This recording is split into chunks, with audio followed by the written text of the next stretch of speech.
Hello guys, welcome back to the Vedas Vaidya. तर आता आपण द्रव्य गुणमधून रसविचार हा टॉपिक बघणार आहोत. या टॉपिकमधून एक LAQ आणि एक MCQ येतो. म्हणजेच इथे या चॅप्टरने आपले 11 मार्क कवर होतात.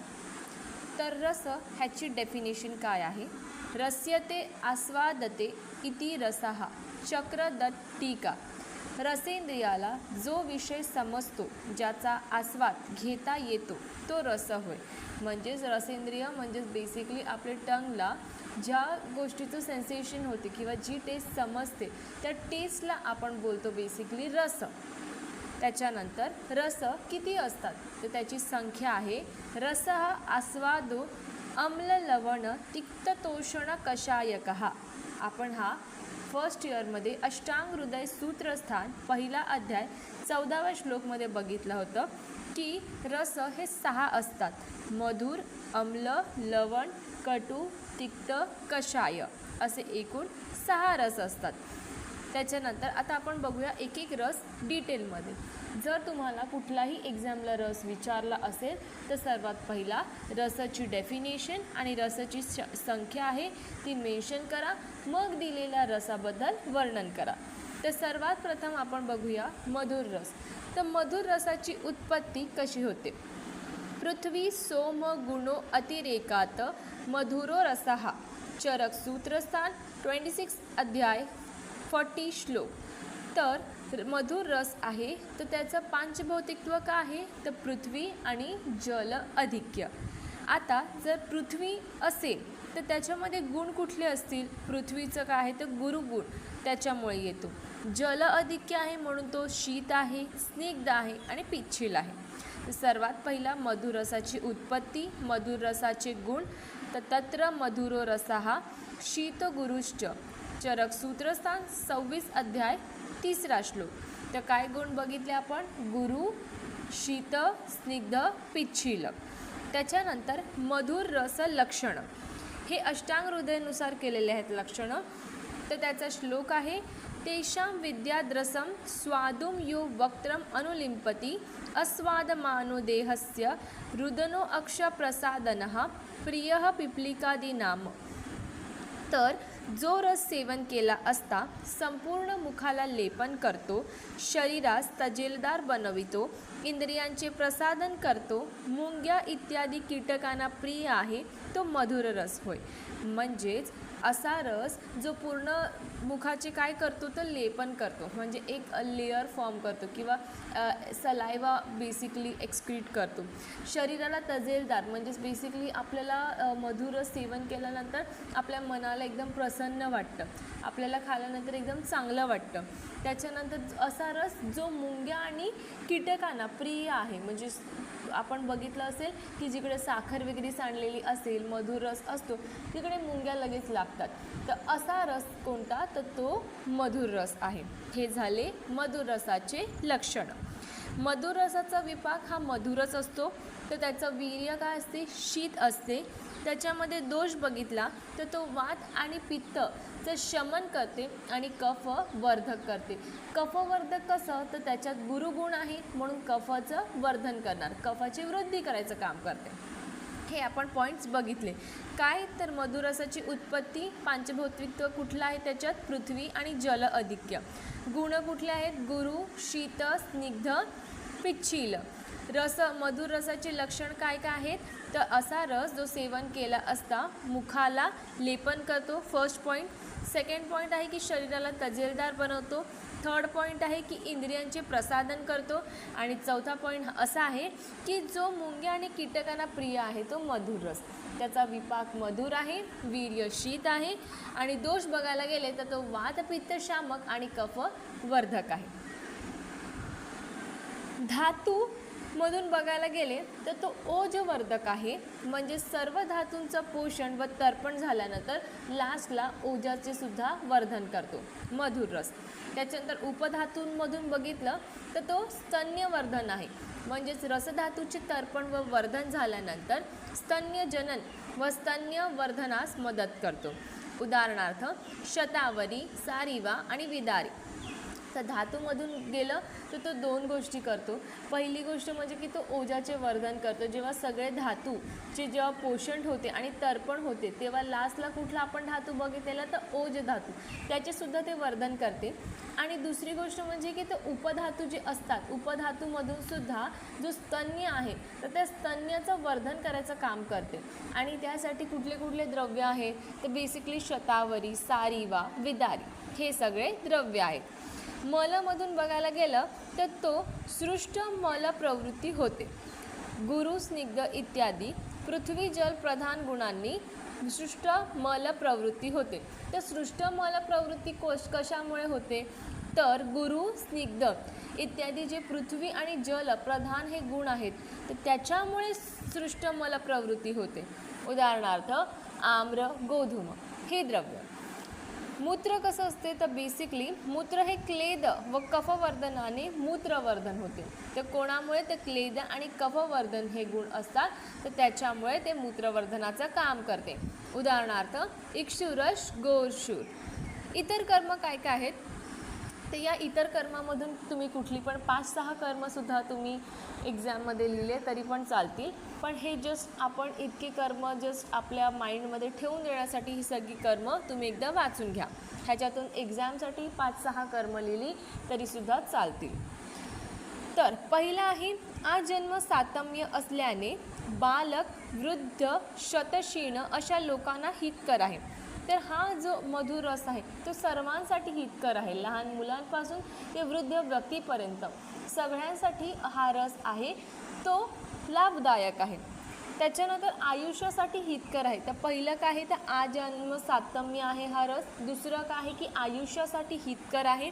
तिसरं काय आहे तर षडेंद्रिय प्रसादन म्हणजे शब्द, स्पर्श, रूप, रस, गंध आणि पांचभौतिकत्व गुणाविषयांचे ग्रहण करणारी श्रोत, त्वचा, नेत्र, जीवा, घ्राण ही 5 इंद्रिय व मन या षडेंद्रियांचे प्रसादन व तर्पण ही कार्य मधुर रस आपल्या धातुवर्धन, जीवन या इत्यादी कार्यामुळे करतो.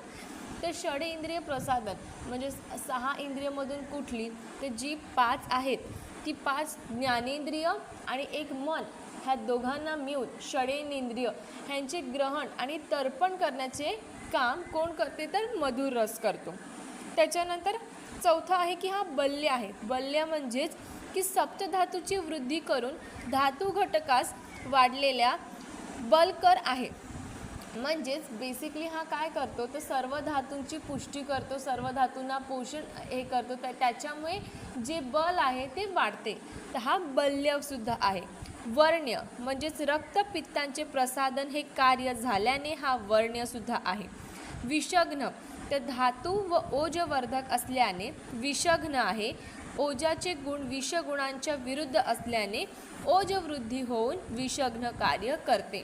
तर ओज आपण हे अगोदरसुद्धा बघितलेलं की ओजवर्धन आहे. तर त्याच्यामुळे जो ओज आहे तो काय करतो तर ओजाचे गुण असतात ते विषाच्या अपोजिट असतात. तर त्याच्यामुळे जर ओजाचे वर्धन झाले तर विषग्न होते.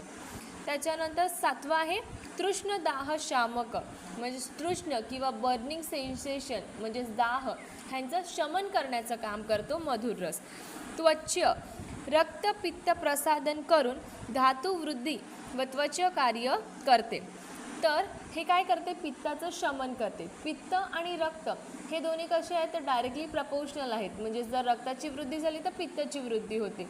तर हे रक्तपित्तला प्रसादन करण्याचं काम करते.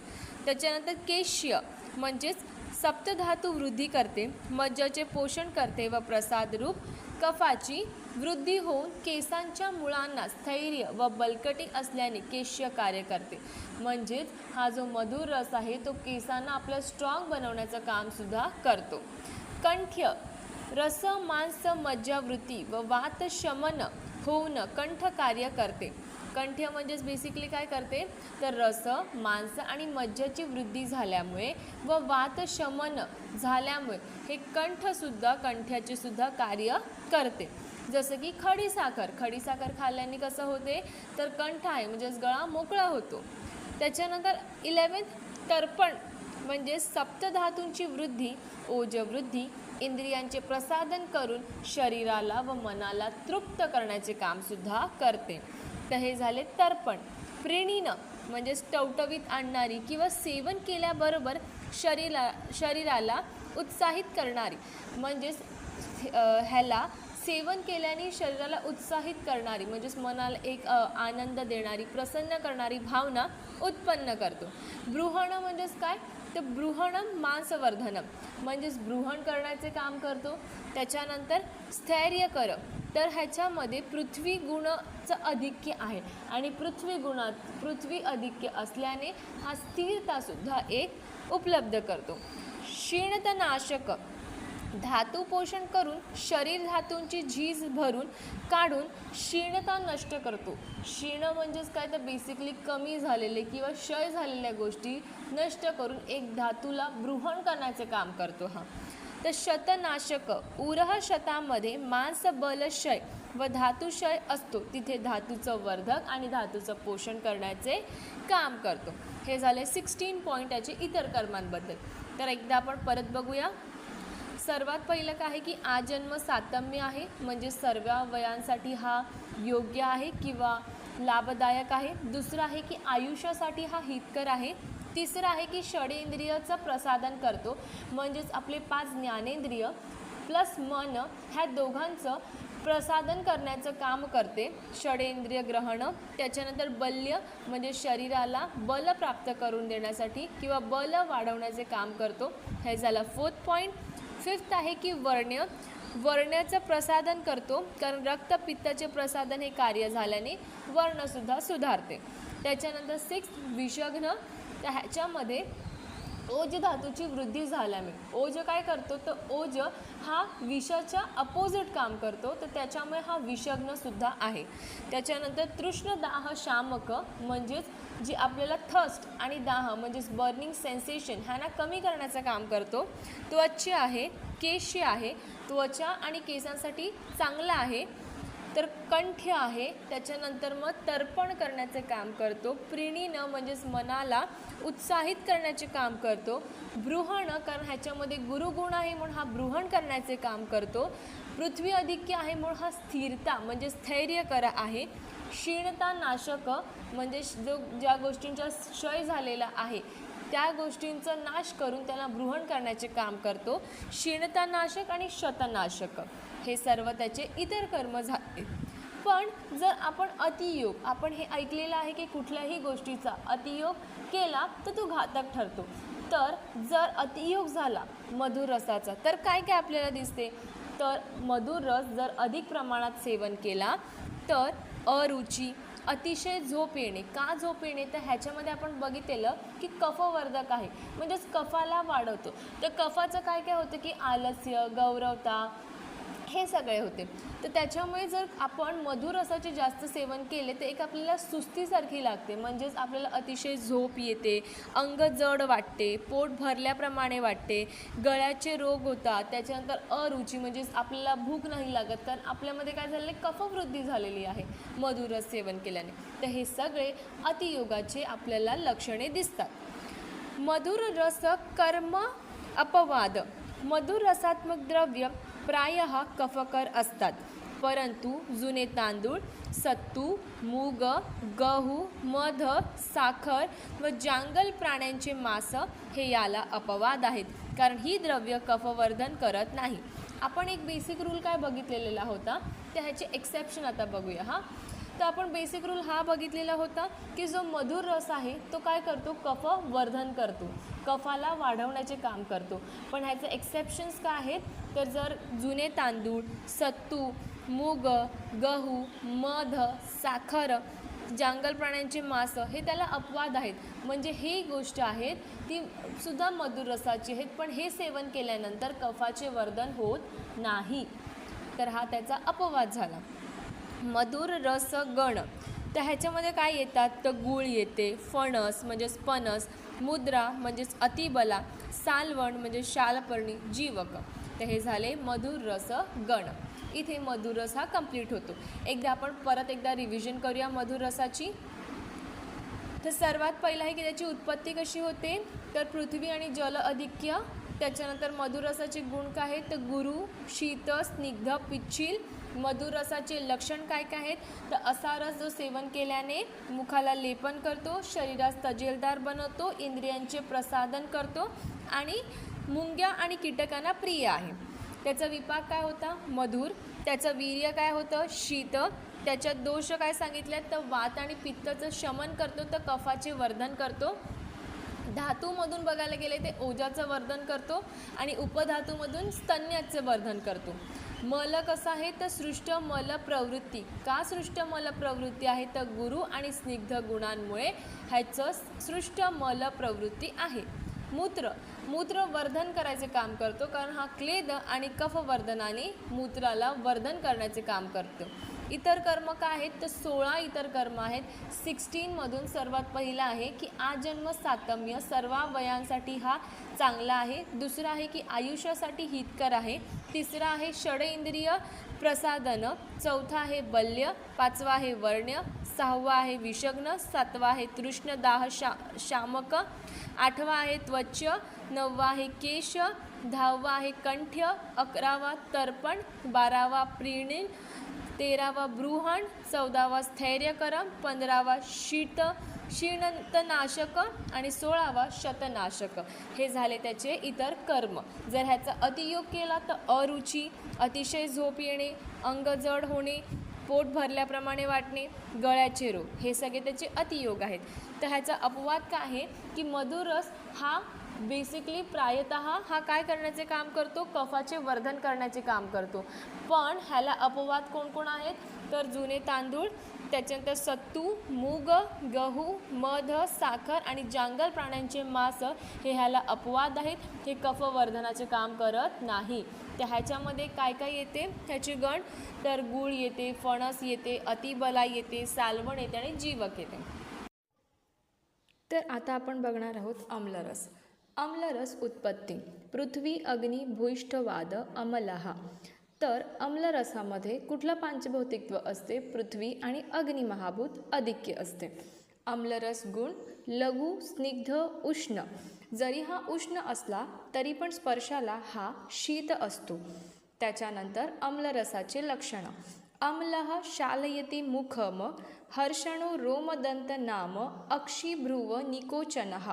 म्हणजेच आम्लरस सेवन केला असता मुखामध्ये स्त्राव निर्माण करतो, मुख स्वच्छ करतो आणि डोळे व भुवई यांचा संकोच करतो.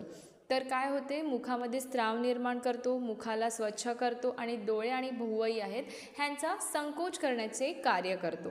रोमहर्ष म्हणजेच अंगावरील जे रोम आहेत त्यांचं उभे राहणे त्याला रोमहर्ष असे म्हणतात. दंतहर्ष म्हणजेच दात आंबल्यासारखे होणे त्याला दंतहर्ष असे म्हणतात. तर ह्याची उत्पत्ती आहे पांचभौतिकत्व पृथ्वी आणि अग्नी. गुण आहेत लघु, स्निग्ध, उष्ण. जरी हा उष्ण असला तरी पण स्पर्शाला हा शीत आहे.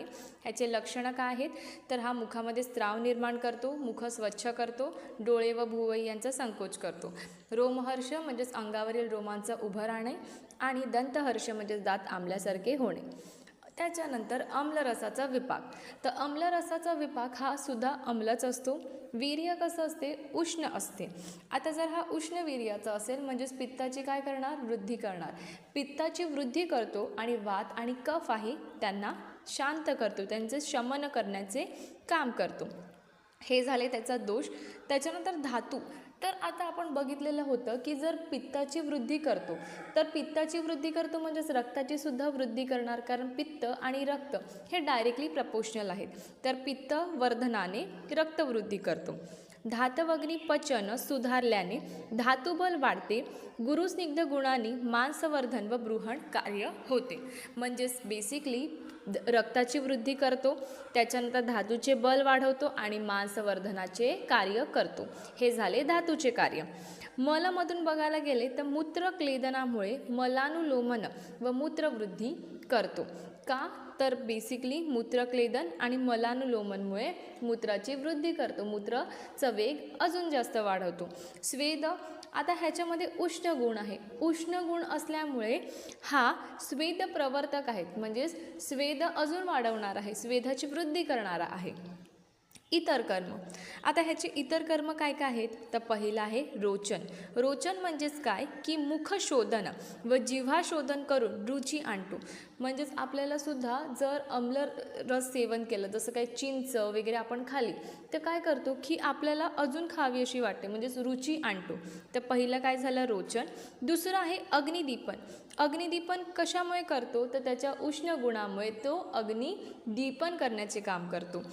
तिसरं मनाला हितकर असल्याने मनाला कार्यप्रवण करतो. म्हणजेच आपल्याला खाल्ल्यानंतर बरं वाटते, म्हणजेच काय तर हा मनाला कार्यप्रवण करण्याचे काम करतो. शरीराची शक्ती व उत्साह वाढवतो. इंद्रियांचे व धातूंचे बल वाढवतो.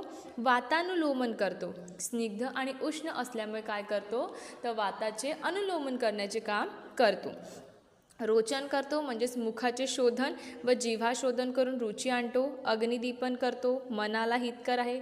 शरीराची शक्ती आणि उत्साह वाढवतो. इंद्रियांचे व धातूंचे बल वाढवतो आणि वातानुलोमन आहे. पुढे आहे हृदय. हृदय म्हणजेच काय तर रक्तपित्तांचे वर्धन करून हृदयाचे कार्य करतो. हृदयाचे तर्पण करतो. साधक पित्ताला बल देऊन हृदय कार्य करतो. हृदय म्हणजेच काय की हृदयासाठी हितकर आहे. आता जर तो रक्त वाढवतो, रक्त वाढवल्यानंतर काय करते की हृदयाचे कार्य आहे ते अजून जास्त नीट व्यवस्थित करण्याचे काम करतो. त्याच्यानंतर हृदयामध्ये कुठलं असतं तर साधक पित्त हा हृदयात असतो, तर त्यालासुद्धा बल देण्याचे कार्य करतो. त्याच्यानंतर मुखस्त्रावण म्हणजेच त्याचा स्निग्ध आणि उष्ण असल्याने मुखातलं लाल स्त्राव असते त्याला वाढवतो, म्हणजे सलायवेशन आहे त्याला इन्क्रीज करण्याचे काम करतो. अन्नाचे अपकर्षण म्हणजेच रुचिकर असल्याने व स्निग्ध आणि उष्ण गुणांनी मुखातील अन्न आमाशयात पाठवण्यास मदत करतो. अन्नाचे अपकर्षण म्हणजेच काय तर बेसिकली आमाशयातून अन्न पुढे पाठवण्याचे काम कोण करतो तर आम्लरस करतो. कशामुळे करतो तर स्निग्ध आणि उष्ण गुणांमुळे तो आमाशयातील अन्न पुढे ढकलण्याचे काम करतो. त्याच्यानंतर आहे अन्नपचन. अग्निदीपन करून अन्नाचे पचन करण्याचे काम करतो. क्लेदन. तर क्लेदन हे आहे ते उष्ण आणि स्निग्ध गुणांनी शरीरातील क्लीनता निर्माण करतो. जरण. त्याच्या उष्णतेमुळे अन्नाचे पचन करण्यास मदत करतो. तर हे झाले त्याचे 12 इतर कर्म. आपण एकदा पुन्हा बघूया. सर्वात पहिलं होतं रोचन, दुसरं होतं अग्निदीपन, मनाला हितकर, चौथं होतं शरीराची शक्ती आणि उत्साह वाढवतो, पाचवं होतं इंद्रियांची व धातूंची बल वाढवतो, सहावं वातानुलोमन, सातवं हृदय, आठवं मुखस्त्रावण, नववं अन्नाचे अपकर्षण, 10वं अन्नपचन, 11वं क्लेदन आणि 12वं जरण. तर हे झाले 12 त्याचे इतर कर्म. त्याचा जर आपण अतियोग केला, अतिप्रमाणात जर आम्लरस सेवन केला तर आपल्याला काय बघायला भेटतं तर पहिलं आहे तृष्णा म्हणजेच थर्स्ट. त्याच्यानंतर दुसरं आहे दात आमतात. तिसरं डोळे आणि भुवई या कशा होतात आकुंचित होतात. आणि चौथं कफाचे विलयन करतो तर रक्त दूषित करतो. कारण भले हा रक्ताची वृद्धी करतो पण कुठलीही गोष्ट अतिप्रमाणात केली तर तो दूषित करतो, म्हणून हा रक्ताचं दूषित करण्याचे काम करतो जर ह्याचा अतियोग केला तर काय काय होतं अतियोगमध्ये? पहिलं होतं तृष्णा, दुसरं होतं दात आमतात, तिसरं होतं डोळे आणि भुवई आकुंचित होतात, चौथं होतं कफाचे विलयन करतो, पाचवं होतं की रक्त दूषित करतो. अम्ल रस कर्म अपवाद. आता ह्याच्यामध्ये काय एक्सेप्शन्स आहेत तर सामान्यतः अम्ल रसाने पित्ताची वृद्धी होते, पण डाळिंब आणि आमलकी हे त्याला अपवाद असून ते पित्त शमन करतात.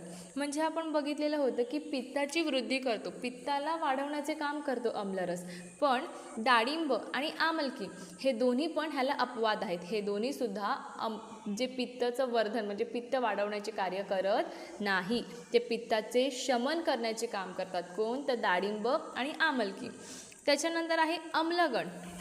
अम्लगणात काय येतात तर आवळा, चिंच, अमलवेतस, डाळिंब आणि ताक हे सगळं आम्लरसात येतात. आता आपण एकदा परत रिवाईज करूया. आम्लरस उत्पत्ती. पांचभौतिकत्व काय आहे तर पृथ्वी आणि अग्नी, गुण काय आहेत तर लघु, स्निग्ध, उष्ण. जरी उष्ण असला तरी स्पर्शाला शीत असते.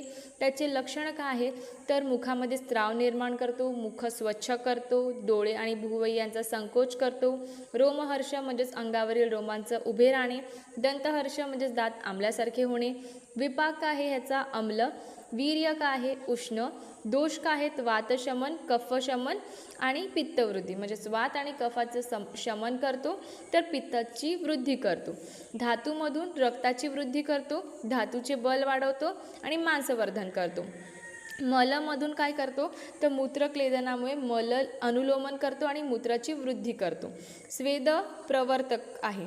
इतर कर्म काय आहेत पहिला आहे रोचन, दुसरा आहे अग्निदीपन, तिसरा आहे मनाला हितकर, चौथा आहे शरीराची शक्ती व उत्साह वाढवतो, पाचवा आहे इंद्रियांचे व धातूंचे बल वाढवतो, सहावा आहे वातानुलोमन, सातवा आहे हृदय, आठवा आहे मुखस्त्रावण, नववा आहे अन्नाचे अपकर्षण, दहावा आहे अन्नपचन, अकरावा आहे क्लेदन, बारावा आहे जरण. अतियोग तर तृष्णा, दात आंबतात, डोळे आणि भुवई आकुंचित होतात, कफाचे विलयन करतो आणि रक्त दूषित करतो. हे झाले त्याचे अतियोग. ह्याचा अपवाद काय आहे म्हणजेच एक्सेप्शन काय आहे की हा आम्लरस आहे हा पित्ताची वृद्धी करण्याचे कार्य करतो, पण डाळिंब आणि आमलकी आहे हे त्याला अपवाद असून हे पित्ताचे शमन करण्याचे काम करतात. आम्ल गण काय आहेत तर आवळा, चिंच, अमलवेतस, डाळिंब आणि ताक. इथे आम्लरस कंप्लीट होतो. आता आपण बघूया लवणरस. सल्लील अग्नी भूयिष्ठद्वाद लवणहा. तर लवण रसामध्ये कुठलं पांचभौतिकत्व असणार अग्नी आणि जल. आता अग्नी असेल तर मग उष्ण गुण असणारच, उष्ण आणि तीक्ष्ण गुण. तर अग्नीचा उष्ण आणि तीक्ष्ण गुण आहे, जलाचा स्निग्ध गुण आहे. तर लवण रसाचे गुण काय आहेत तर हा अल्प गुरु असतो म्हणजेच थोड्या मात्रात हा गुरु असतो, उष्ण असतो, स्निग्ध असतो आणि तीक्ष्ण असतो. लवण रसाचे लक्षण काय आहेत लवणः स्याद यातनः कपोलगलदाहकृतम. म्हणजेच जर लवण रसाचं सेवन केला तर हा सुद्धा मुखामध्ये स्त्राव निर्माण करतो, पण हा गाल आणि कंठ या दोन ठिकाणी भाजल्याप्रमाणे वेदना करतो. म्हणजेच बर्निंग सेन्सेशन चिक्समध्ये आणि कंठ म्हणजेच थ्रॉट रिजनमध्ये जाणवतात. तर लवण रस सेवन केल्याने काय होते मुखामध्ये स्त्राव निर्माण करतो, गाल आणि कंठ या ठिकाणी भाजल्याप्रमाणे वेदना निर्माण करतो. हे झाले लवण रसाचे लक्षण. विपाक.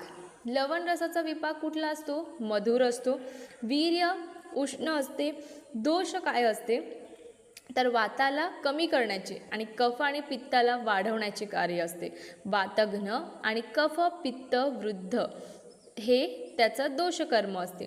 धातूमधून काय करतो तर आग्नेय, तीक्ष्ण, विकाशी या गुणांमुळे तो छेदन भेदन गुणांनी धातू क्षय करण्याचे काम करतो.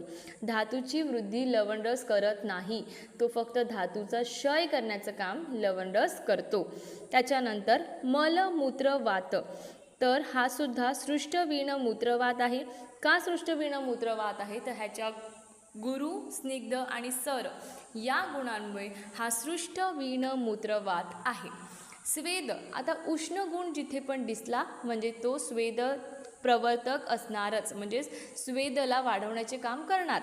तर हा लवण रस कसा आहे तर स्वेदजनन आहे. आता ह्याचे आपण इतर कर्म बघूया. तर सर्वात पहिला आहे रोचन. लालस्राव करून अन्नाला रुची आणतो.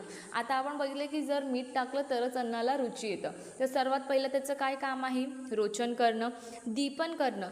का तर त्याच्यामध्ये आग्नेय हा गुण आहे, तर त्यामुळे हा अग्नीचे दीपन करण्याचे काम करतो, पाचन करण्याचे काम करतो. चौथा आहे चावन, म्हणजेच मुखात लालस्राव उत्पन्न करून क्लीनता आणून अन्नसंघात विरळ होऊन मदत करतो. तर हा काय करतो च्यावन. भेदन करतो, कारण ह्याच्यामध्ये उष्ण आणि तीक्ष्ण गुण असतात, तर त्याच्यामुळे हे भेदनाचे काम करतो. अवकाशकर म्हणजेच तीक्ष्ण गुणामुळे स्त्रोतस मोकळी करण्याचे काम करतो. जितके पण चॅनल्स आहेत स्त्रोतस हे मोकळी करण्याचे काम करतो, त्याला अवकाशकर असे म्हणतात. आस्यस्त्रावक. तर आस्यस्त्रावक म्हणजेच काय तर बेसिकली लालस्राव असतो, तो मुखामध्ये लालस्राव वाढवून तोंडात पाणी सुटते ह्याला बोलतात आस्य द्रावक. तर आपण किती बघितली? 7 बघितली. 8वं काय आहे तर कफ विषयंद कर म्हणजेच उष्ण तीक्ष्ण स्निग्ध या गुणांनी कफाचे विलयन करतो. सर्वात पहिला होता रोचन. रोचन म्हणजेच काय की अन्नाला रुची आणतो.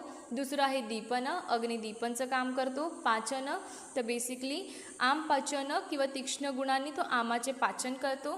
च्यावन, भेदन, अवकाशकर म्हणजे स्रोतस मोकळी करणं. आस्यस्रावक म्हणजेच तोंडात पाणी सुटते.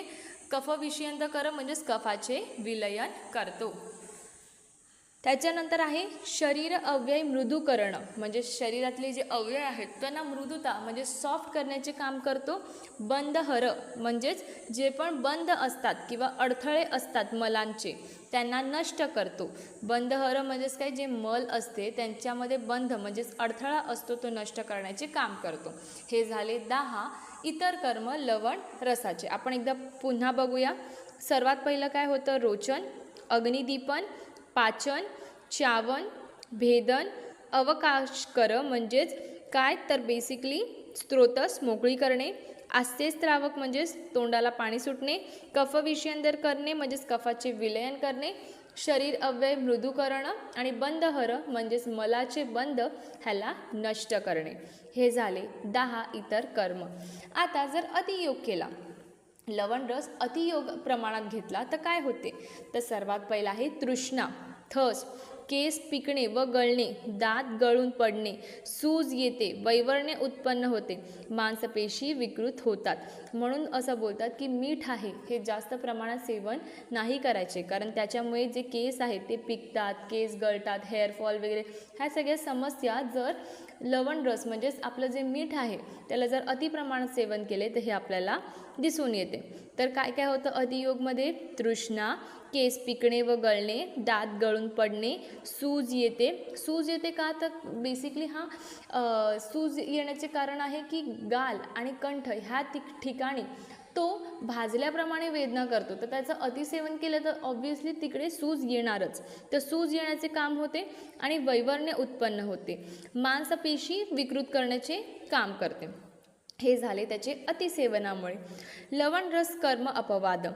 तर आपण बघितलेलं होतं की जे सैंधव असते त्याला वगळता म्हणजेच त्याला सोडून बाकी जितके पण लवणाचे प्रकार आहेत ते सर्व डोळ्यांना अपयकारक म्हणजेच अहितकर आहेत. फक्त सैंधवच हितकर आहे, बाकी सगळे लवण आहेत ते सगळे अहितकर आहेत डोळ्यांसाठी. त्याच्यानंतर लवण रस गण. तर सैंधव, कृष्ण लवण, बीड लवण, समुद्र मीठ हे सगळे लवण रसाचे गण आहेत. तर आपण एकदा पुन्हा रिवाईज करूया लवण रस. तर पांचभौतिकत्व होतं अग्नी आणि जल.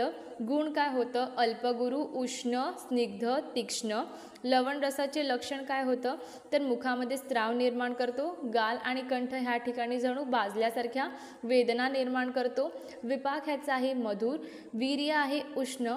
दोषमधून कफ आणि पित्त वर्धन करतो, वाढवण्याचे काम करतो. आणि वात हे घन म्हणजेच वाताचे शमन करण्याचे काम करतो. धातूमधून हा काय करतो की धातूचा क्षय करतो. मलामधून हा सृष्ट वीण मूत्र वात आहे. आता उष्ण गुणांमुळे हा स्वेद जनन आहे. इतर कर्म ह्याचे 10 आहेत. रोचन, अग्निदीपन, पाचन, च्यावन, भेदन, अवकाशकर, आस्यस्त्रावक, कफ विषयंदकर, शरीर अव्यय मृदूकरण आणि बंधहर. हे झाले त्याचे 10 इतर कर्म. अतियोग. अतियोग केला तर होते तृष्णा, केस पिकणे व गळणे, दात गळून पडणे, सूज येणे, वैवरणे उत्पन्न होणे आणि मांसपेशी विकृत होणे. हे झाले त्याचे 5 अतियोग. लवण रस कर्म अपवाद काय आहे की सैंधव लवणच हितकर आहे, बाकी सगळे जितके पण लवणाचे प्रकार आहेत ते डोळ्यांसाठी अहितकर आहेत. लवण रस गण काय आहेत? सैंधव, कृष्ण लवण, बीड लवण, त्याच्यानंतर समुद्र मीठ असे बरेच लवणाचे प्रकार आहेत. ते इकडे लवण रस कंप्लीट होतो. आता आपण बघणार आहोत कटुरस. तर कटुरसाची उत्पत्ती वायव अग्नी भूइष्टवाद कटुकहा. पांचभौतिकत्व ह्याचं काय आहे? तर अग्नी आणि वायू हे पांचभौतिकत्व त्याच्यात आहे. हे महाभूत त्याच्यामध्ये आहे. कटुरसाचे लक्षण उद्वेजयती जिव्हाग्रम कुर्वंची चिमिचिमाम कटुहा स्त्राववयत्य अक्षिनास्यस्य कपोलौ दहतीव च. म्हणजेच जर कटुरस सेवन केला असता जिव्हाच्या अग्रभागाच्या ठिकाणी उद्वेग निर्माण होतो. तर कुठे तर जिव्हाचा जो अग्रभाग आहे त्या ठिकाणी उद्वेग निर्माण करतो, भाजल्याप्रमाणे वेदना निर्माण करतो, डोळे, नासिका, मुख यांच्या ठिकाणी स्त्राव निर्माण करतो, गाल भाजल्याप्रमाणे वेदना निर्माण करतो. इथे कटुरस म्हणजेच काय तर तिखट लागणे, स्पायसीला इकडे आयुर्वेदामध्ये कटू असे म्हटलेले आहेत. तर तुम्ही स्वतः विचार करा, जर आपण तिखट खाल्लं तर तिखट खाल्ल्यानंतर काय होते की आपल्या जिव्हा अग्रेच्या ठिकाणी उद्वेग निर्माण करते, भाजल्याप्रमाणे वेदना निर्माण होतात. त्याच्यानंतर अजून जास्त स्पायसी खाल्लं तर डोळे, नाकातून आणि मुखातून आपल्याला स्त्राव निर्माण होतो. त्याच्यानंतर मग गालाच्या ठिकाणी आपल्याला भाजल्यासारख्या वेदना निर्माण करतो. ही सगळी लक्षणे कटुरसाचे आहेत. काय होतं, जिव्हाग्रेच्या ठिकाणी उद्वेग निर्माण करतो, भाजल्याप्रमाणे वेदना निर्माण करतो, डोळे, नासिका, मुख यांच्या ठिकाणी स्त्राव निर्माण करतो, तर गाल या ठिकाणी भाजल्याप्रमाणे वेदना निर्माण करतो. कटुरस गुण काय काय आहेत तर कटुरसाचे गुण आता तुम्हीच बघा. अग्नीमुळे हा उष्ण आणि तीक्ष्ण आहे, तर वायूमुळे हा लघु आणि वृक्ष आहे. हे झाले कटुरसाचे गुण. ह्याचा विपाक असतो कटू. वीर्य काय आहे, उष्ण. दोष काय आहे, दोष ह्याचा आहे वात पित्त वर्धक. कारण अग्नी आणि वायू आहे म्हणून वायू म्हणून हा वातवर्धक, अग्नी म्हणून हा पित्तवर्धक आहे. तर वात पित्तवर्धक आणि कफाचं शमन करण्याचे काम करतो. धातूमधून हा धातूचा क्षय करतो. मलमूत्रवातामधून हा बद्धवीण मूत्रवात आहे. म्हणजेच उष्ण आणि वृक्ष गुणांनी मलातील द्रव्यांशाचे शोषण होऊन मलमूत्रवात विसर्जनास अडथळा निर्माण करतो. अगोदरचे जे 3 होते म्हणजेच मधुर, अम्ल, लवण ते सृष्ट वीण मूत्रवात होते. म्हणजेच मनात जे मल आहे त्यांचं नीट व्यवस्थित म्हणजेच अडथळा न येता त्यांचं अनुलोमन व्हायचं. पण कटुरस आहे तो बद्ध वीण मूत्रवात आहे, म्हणजेच मल पास करताना अडथळा उत्पन्न करतो. त्याच्यानंतर स्वेद, तर उष्ण गुण आहे तर त्याच्यामुळे हा स्वेदजनन आहे. आता ह्याची इतर कर्म आपण बघूया. तर पहिला आहे मुखशोधन. वृक्ष उष्ण गुणांनी हा मुखातील जो चिकटपणा आहे त्याला नष्ट करतो, त्याच्यानंतर मुखाचं शोधन करतो. दुसरं आहे अग्निदीपन करतो. का तर त्याच्यामध्ये उष्ण गुण आहे, उष्ण गुण आला म्हणजेच अग्निदीपन करणार. आहाराचे शोषण करतो, अन्नाला रुची उत्पन्न करतो, मांसलेखन करतो. त्याच्यानंतर आहे कंठशोधन करतो. कंठशोधन म्हणजेच काय तर वृक्ष आणि लघु गुणांनी कंठातील जो कफ मांस मेद दृष्टी झालेली आहे त्याला नष्ट करून कंठशोधन करतो. तर कफ, मांस, मेद ह्या तिघांची जेव्हा दृष्टी होते तेव्हा जर हा रस सेवन केला तर त्यांचं जी पण दृष्टी आहे त्याला नष्ट करून कंठाचे शोधन करण्याचे काम करतो. कुष्ठघ्न आहे. त्याच्यानंतर मग कफविकार नाशक आहे, स्त्रोतो विवरण आणि नासास्त्राव जनन. तर आपण एकदा पुन्हा बघूया. पहिला आहे की मुखशोधन करतो, दुसरं आहे अग्निदीपन, आहार शोषण, अन्न रुचिकर, मांसलेखन, त्याच्यानंतर मग कंठाचे शोधन करतो. कुष्ठघ्न आहे, कफ विकार नाशक आहे, स्त्रोतो विवरण काम करतो आणि नासस्त्राव जनन. नासस्त्राव जनन म्हणजे असं लक्षात ठेवून देऊ शकतात की तिखट खाल्ल्यानंतर की नासा आणि आपल्या नासामधून स्त्राव निर्माण होतो, तर त्याला नासास्त्राव जनन असे म्हटलेले आहेत. त्याच्यानंतर कफविकाराचा सुद्धा नाशन करतो, स्त्रोतसांचे विवरण करतो, कुष्ठघ्न आणि कंठशोधन. आणि मागे काय बघितलेलं होतं तर मुखशोधन, अग्निदीपन, आहार शोषण, अन्न रुचिकर, मांसलेखन हे सर्व त्याचे इतर कर्म झाले. आता जर कटुरस आहे तो अतिमात्रात सेवन केलं तर काय होतं तर अवसाद. अवसाद म्हणजेच काय, अशक्तपणा, ह्याला अवसाद असे म्हणतात. तर अवसाद, चक्कर येणे, कंठात दाह उत्पन्न होणे, मृच्छा, वात प्रकोपामुळे भ्रम, दाह, शरीरकंप, तोद ह्या सगळे लक्षणं अतियोगाचे आहेत. तर पहिला आहे अशक्तपणा येणे, चक्कर येणे, मूर्छा येणे, कंठात दाह उत्पन्न होणे. वातपित्ताचा अजून जास्त प्रकोप झाला तर काय होते की वातामुळे भ्रम उत्पन्न होते, शरीरात कंप उत्पन्न होते, पित्ताचा प्रकोप झाल्यामुळे दाह उत्पन्न होते, सुई टोचल्याप्रमाणे वेदना होतात. हे सगळं त्याचं अतियोग आहे. कटुरस कर्मवात. तर कटुरस कर्मवातमध्ये सांगितलंय कटुरस वातवर्धक व अवृष्य असतो, पण याला अपवाद शुंठी, पिपळे, लसूण ही द्रव्ये आहेत. म्हणजेच की कटुरस आहे तो वातवर्धन करतो, म्हणजेच वाताला वाढवण्याचे काम करतो, पण 3 द्रव्य जसं की शुंठी, पिपळी, लसूण ही वातशामक कार्य करतात. म्हणजेच हे त्याचं एक्सेप्शन आहे की ह्याच्या अपोजिट ही काम करतात. त्याच्यानंतर आहे कटुरस गण. हिंग, मिरे, बावडिंग, पंचकोल म्हणजेच पिपळी हे त्याचे झाले कटुरसाचे गण. तर आता आपण पुन्हा एकदा रिवाइज करूया. कटुरसाचे पंचभौतिकत्व आहे अग्नी, वायू. कटुरसाचे लक्षण आहे की कटुरस सेवन केला असता जिभेच्या अग्र ठिकाणी उद्वेग निर्माण करतो, भाजल्याप्रमाणे वेदना निर्माण करतो, डोळे, नासिका, मुख यांच्या ठिकाणी स्त्राव निर्माण करतो, गाल भाजल्याप्रमाणे वेदना निर्माण करतो. हे सगळे कटुरसाचे लक्षण झाले. कटुरस गण. कटुरस गुणचे गुण काय काय आहेत? लघु, उष्ण, रुक्ष आणि तीक्ष्ण.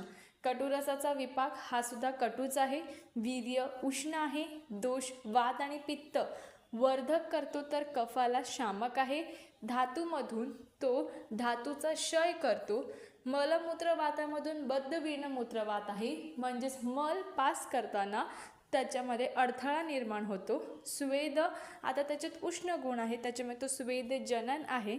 इतर कर्म त्याची काय आहेत? मुखाचं शोधन करणे, अग्नीला दीपन करणे, आहाराचं शोषण करणे, अन्नाला रुची प्राप्त करणे, मांसलेखन करणे, कंठ शोधन करणे, कुष्ठघ्न, कफ विकार नाशक आहे, स्त्रोतो विवरण आणि नासास्त्राव जनक. ही सगळे झाले त्याचे इतर कर्म. तर ह्याचा अतियोग केलं तर काय होते? अवसाद म्हणजेच अशक्तपणा, चक्कर येणे, कंठात दाह, मूर्छा आणि वात आणि पित्ताचा प्रकोप झाल्यामुळे, आता वाताचा जर प्रकोप झाला तर मूर्छा येणे किंवा शरीर कंप होणे हे लक्षण दिसतात, आणि पित्ताचा सुद्धा त्यासोबत प्रकोप झाला तर दाह, तोद म्हणजे सुई टोचल्याप्रमाणे वेदना उत्पन्न होतात. कटुरसाचा कर्म अपवाद का आहे की जर कटुरस जो आहे तो वाताला वाढवण्याचे काम करतो, पण ह्याचा अपवाद हा आहे की सुंठी, पिपळ आणि लसूण ही द्रव्ये वातशामक आहेत.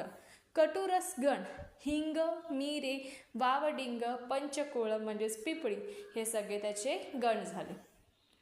आता पुढे आपण बघूया तिक्तरस. तर तिक्तरसाची उत्पत्ती आहे वायव आकाश अतिरेकत्वात तिक्तः. त्याचं पांचभौतिकत्व काय आहे?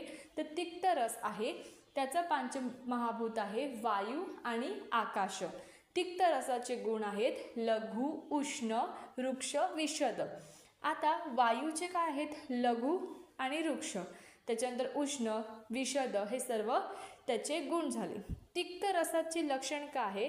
तिक्तो विशद्यत्यास्यम रसनं प्रतिहंती च. म्हणजेच तिक्तरस सेवन केला असता मुखाची लिप्तता नष्ट करते आणि रसग्रहण सामर्थ्य कमी करते. इथे तिक्तरस म्हणजेच आपण कडू किंवा बिटर ही टेस्ट इथे म्हटलेली आहे. तर तिक्तरस म्हणजेच काय की कडू. तर कडू रस आपण घेतला तर काय होते की मुखाची लिप्तता नष्ट होते आणि रसग्रहण सामर्थ्य सुद्धा कमी होते. ही 2 लक्षणे तिक्तरसाची आहेत. तिक्तरसाचा विपाक हा कटू आहे. वीर्य त्याचं शीत आहे आणि दोषमधून हा वाताचं वर्धन करतो, तर 2 गोष्टींचं शामक आहे, म्हणजेच वातवर्धक आणि पित्त कफ शामक आहे. धातूमधून बघायला गेले तर धातूमधून हा काय करतो? तर धात्व अग्नी असते त्यांच्याकडून पौष्टिक कार्य करतो. उपधातू जसं की स्तन्य शोधन, कफदृष्टीमुळे स्तन्य शोधन असेल तर रक्तपित्तांचे शोधन करून स्तन्याचे शोधन करतो. म्हणजेच धातव अग्नी आहे त्यांची पुष्टी करण्याचं काम करतो आणि दुसरं उपधातूमधून तो स्तन्याचे शोधन करण्याचे काम करतो. मल तर लघु आणि वृक्ष गुणांनी मल कसा आहे तर ग्राही आहे. आणि मूत्र तर मूत्रल आहे, कारण कफदृष्टीने मूत्रदृष्टी असेल तर तो कफघ्न व स्त्रोतस शोधन कार्य करून मूत्रल कार्य करते. स्वेद गुणांनी स्वेदो उपनय म्हणजे स्वेदाचा प्रवृत्ती ही कमी असते, कारण त्याच्यामध्ये शीत गुण आहे म्हणून. हे सर्व त्याचे पॉईंट झाले. काय तर पंचभौतिकमधून बघितलं तर वायू आणि आकाश आहे. तिक्तरसाचे गुण काय आहेत? लघु, उष्ण, वृक्ष, विशद. तिक्तरसाचे लक्षण काय आहे की जर तिक्तरस सेवन केला तर मुखाची लिप्तता नष्ट होते आणि रसग्रहण सामर्थ्य ते कमी होते. विपाक होता ह्याचा कटू, वीर्य होतं शीत, दोषमधून होतं वाताला वाढवतो आणि पित्त कफ शामक आहे. धातूमधून हा धात्व अग्नीचे पोषणचं काम करतो आणि उपधातूमधून स्तन्याचे शोधन करतो. तर मल कसं आहे तर मल प्रवृत्ती ही ग्राही आहे, कारण लघु आणि वृक्ष गुणांनी मल प्रवृत्ती ही ग्राही आहे. मूत्र तर हा मूत्रल आहे. स्वेदमधून आता ह्याचे शीत गुण आहे म्हणून हा स्वेदो उपनय म्हणजे स्वेदाची प्रवृत्ती कमी असते. त्याच्यानंतर आता आपण बघूया त्याचे इतर कर्म. पहिला आहे रोचन. तिक्तरस स्वतः चवदार नाही, पण लघु वृक्ष विशद गुणांनी जिव्हा मुख शोधन करून रुची निर्माण करतो. तर पहिलं काय आहे की रुची निर्माण करतो. दुसरं आहे विषघ्न. विषाने पित्तदृष्टी व रक्तदृष्टी होते. रक्तपित्तदृष्टी दूर करून हा विषघ्न कार्य करतो. तर पहिलं आहे रोचन कार्य, दुसरं आहे विषघ्न कार्य, तिसरं आहे कुर्मीघ्न कार्य, चौथं आमपाचन, पाचवं शोषण, सहावं ज्वरघ्न. तर तिक्तरस हा श्रेष्ठ ज्वरघ्न म्हणून दिला जातो. अतिशय उत्तम आमपाचन व पित्त कफ घ्न असल्याने विविध ज्वरांमध्ये उपयोगी. तो रसगत आमाचे पाचन करतो आणि ज्वराचे कारण असलेले अग्निमांद्य दूर करतो. त्याच्यानंतर अग्निदीपन, तृष्णाशामक, मृच्छादाह शामक, कंठ विशोधन हे सर्व त्याचे कर्म झाले. तर काय होतं तर रोचन काम करतो, विषघ्न काम करतो, त्याच्यानंतर कुर्मीघ्न आमाचे पचन करतो, शोषण करतो, ज्वरघ्न कारण तिक्तरस हा सर्वात श्रेष्ठ ज्वरघ्नमध्ये यूज केला जातो, अग्नीला दीपन करायचे काम करतो, त्याच्यानंतर पित्ताचं शमन करतो, पित्ताला शांत करतो म्हणून तृष्णाशामक, मृच्छादाहशामक दाहाला सुद्धा कमी करणार, त्याच्यानंतर कंठ विशोधन हे सर्व त्याचे 10 इतर कर्म झाले. तर काय काय होतं तर पहिलं होतं रोचन, दुसरं विषघ्न, तिसरं कुर्मीघ्न, चौथं आमपाचन, पाचवं शोषण, सहावं ज्वरघ्न, सातवं अग्निदीपन, आठवं तृष्णशामक, नववं मृच्छादाहशामक आणि कंठ विशोधन हे सर्व त्याचे इतर कर्म झाले. आता अतियोग.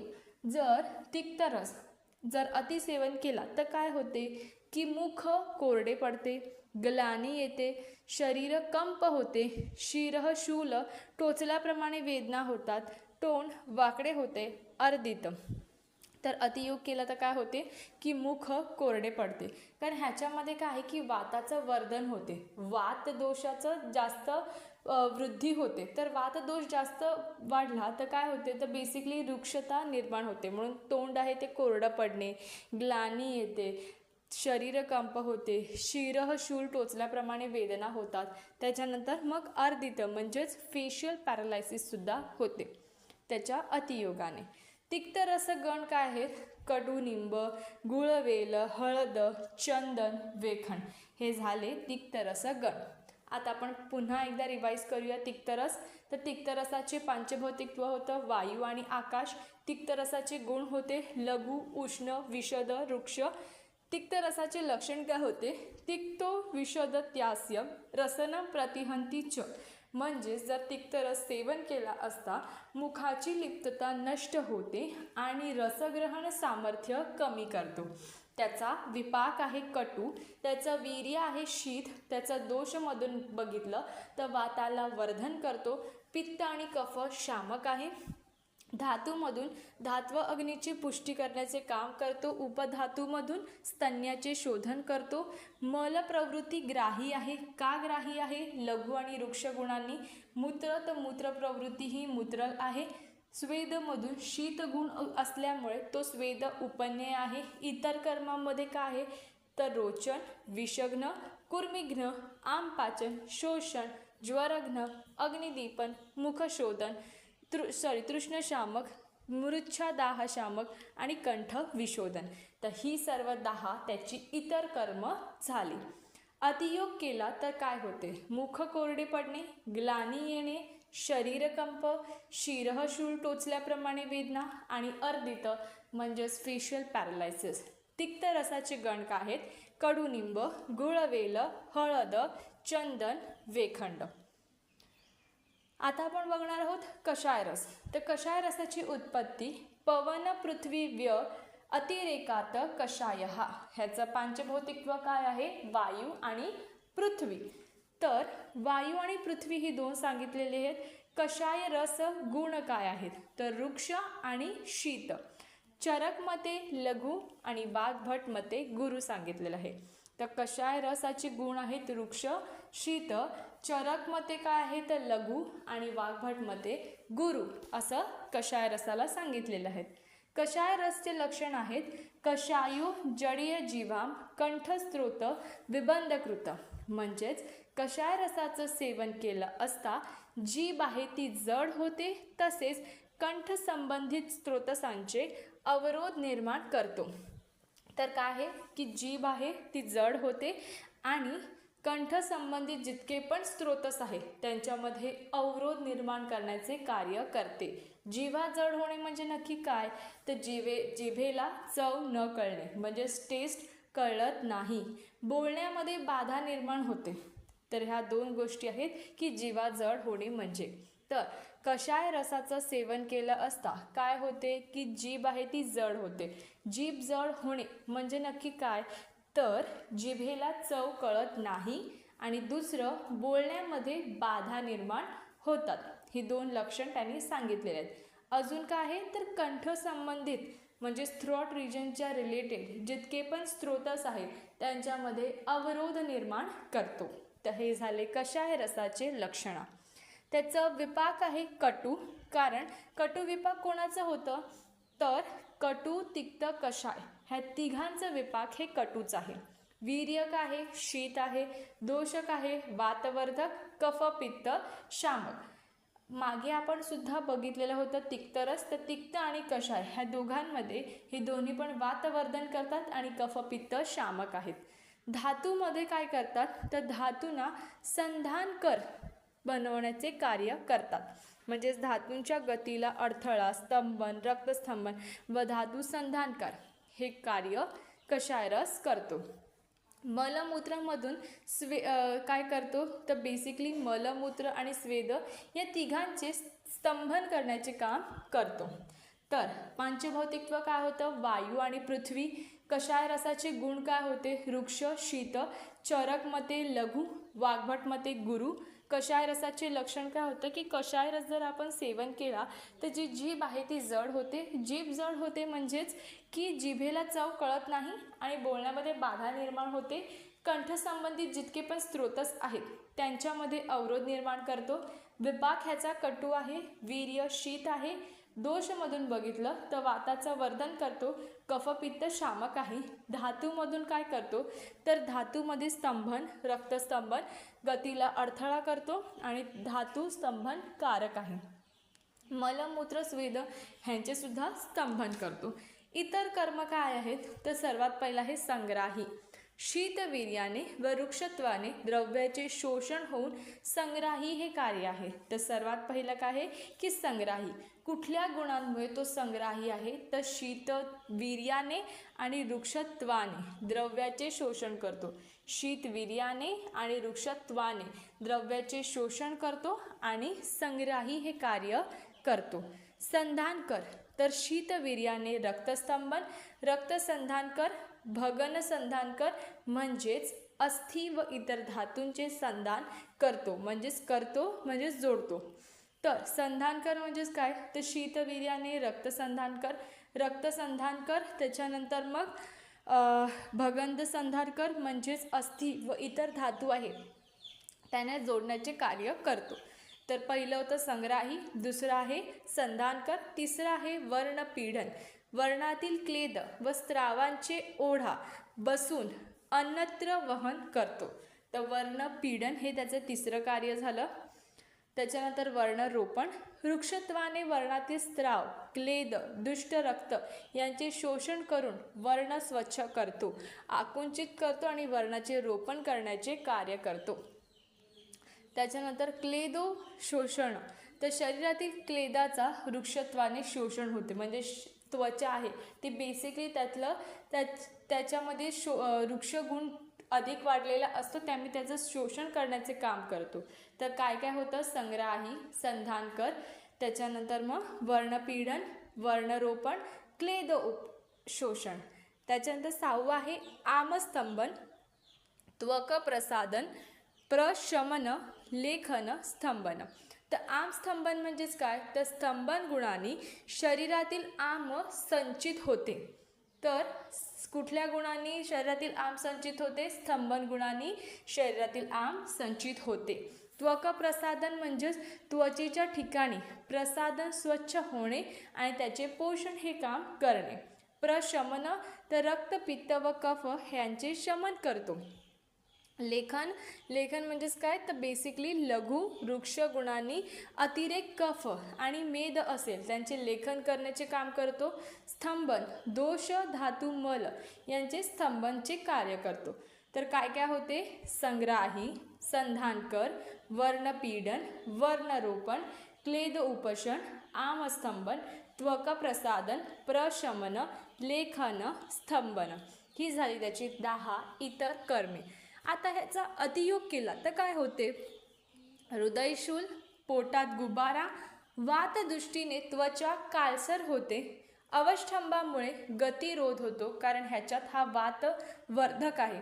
तर जर वात अधिक जास्त वाढला तर अवष्टंभामुळे गतिरोध होते आणि शरीर आखडते. तर हृदयशूल, पोटात गुबारा, वातदृष्टीने त्वचा काळसर होते, अवष्टंभामुळे गतिरोध आणि शरीर आखडते.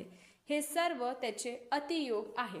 कषाय रसगण काय आहे, हिरडा, शिरीष, मध, उंबर, मोती, खजूर, प्रवाळ, अंजन हे सगळे त्याचे कषाय रसाचे गण झाले. तर आपण पुन्हा एकदा बघूया कषाय रस. तर कषाय रसाची उत्पत्ती होते वायू आणि पृथ्वीने. कषाय रसाचे गुण आहेत वृक्ष, शीत, चरक मते लघु, वाघभट मते गुरु.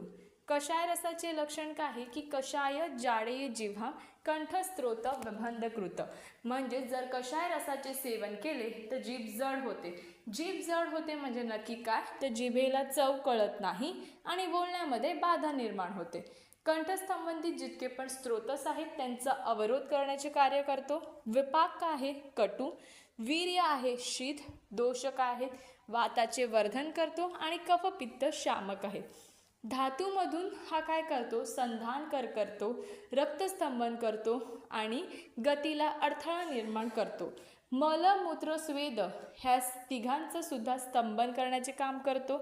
इतर कर्म किती आहेत, 10 आहेत. पहिलं होतं संग्राही, संधानकर, वर्णपीडन, वर्णरोपण, क्लेद उपशण, आमस्तंभन, त्वक प्रसादन, प्रशमन, लेखन, स्तंभन. अतियोग केला तर काय होते, हृदयशूल, पोटात गुबारा, वातदृष्टीने त्वचा काळसर होते, अवष्टंभामुळे गतिरोध आणि शरीर आखडते. तर कषाय रसाचे गण काय आहेत, हिरडा, शिरीष, मध, उंबर, मोती, खजूर, प्रवाळ आणि अंजन हे सगळे त्याचे गण झाले. इथे रस हा चॅप्टर कंप्लीट होऊन जातो द्रव्यगुणचा. व्हिडिओ आवडल्यास लाईक, शेअर अँड सबस्क्राईब करा.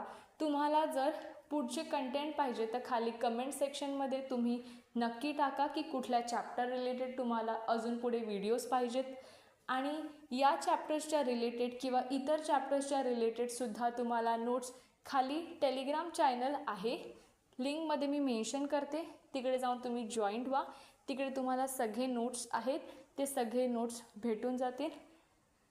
Thank you for watching.